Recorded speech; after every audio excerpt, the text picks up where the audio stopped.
माँ दुर्गा की दूसरी शक्ति ब्रह्मचारिणी की पावन कथा। कठिन क्षणों में संबल देती हैं माँ ब्रह्मचारिणी। दधाना कर पद्माभ्यामक्षमालाकमंडलु देवी प्रसीदतु मयि ब्रह्मचारिण्यनुत्तमा। माँ दुर्गा की नवशक्ति का दूसरा स्वरूप ब्रह्मचारिणी का है। यह ब्रह्मा का अर्थ तपस्या से है। माँ दुर्गा का यह स्वरूप भक्तों और सिद्धों को अनंत फल देने वाला है। इनकी उपासना से तप, त्याग, वैराग्य, सदाचार और संयम की वृद्धि होती है। ब्रह्मचारिणी का अर्थ तप की चारिणी यानी तप का आचरण करने वाली।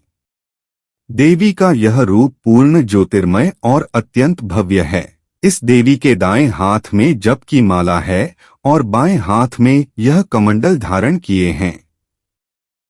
पूर्व जन्म में इस देवी ने हिमालय के घर पुत्री रूप में जन्म लिया था और नारद जी के उपदेश से भगवान शंकर को पति रूप में प्राप्त करने के लिए घोर तपस्या की थी। इस कठिन तपस्या के कारण इन्हें तपश्चारिणी अर्थात ब्रह्मचारिणी नाम से अभिहित किया गया। 1000 वर्ष तक इन्होंने केवल फल फूल खाकर बिताए और 100 वर्षों तक केवल जमीन पर रहकर शाक पर निर्वाह किया। कुछ दिनों तक कठिन उपवास रखे और खुले आकाश के नीचे वर्षा और धूप के घोर कष्ट सहे। 3000 वर्षों तक टूटे हुए बिल्व पत्र खाए और भगवान शंकर की आराधना करती रहीं। इसके बाद तो उन्होंने सूखे बिल्व पत्र खाना भी छोड़ दिए। 3000 वर्षों तक निर्जल और निराहार रहकर तपस्या करती रहीं। पत्तों को खाना छोड़ देने के कारण ही इनका नाम अपर्णा नाम पड़ गया।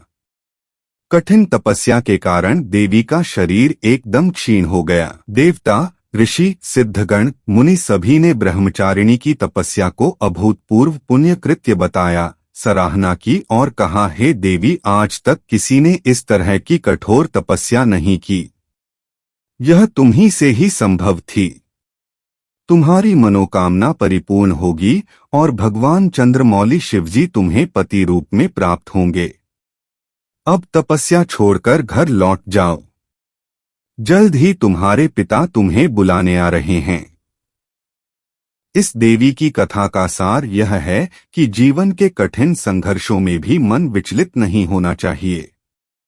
माँ ब्रह्मचारिणी देवी की कृपा से सर्व सिद्धि प्राप्त होती है। दुर्गा पूजा के दूसरे दिन देवी के इसी स्वरूप की उपासना की जाती है। जय माँ ब्रह्मचारिणी, जय माता दी। मित्रों, कथा अच्छी लगी हो तो लाइक, शेयर, सब्सक्राइब अवश्य करें। धन्यवाद।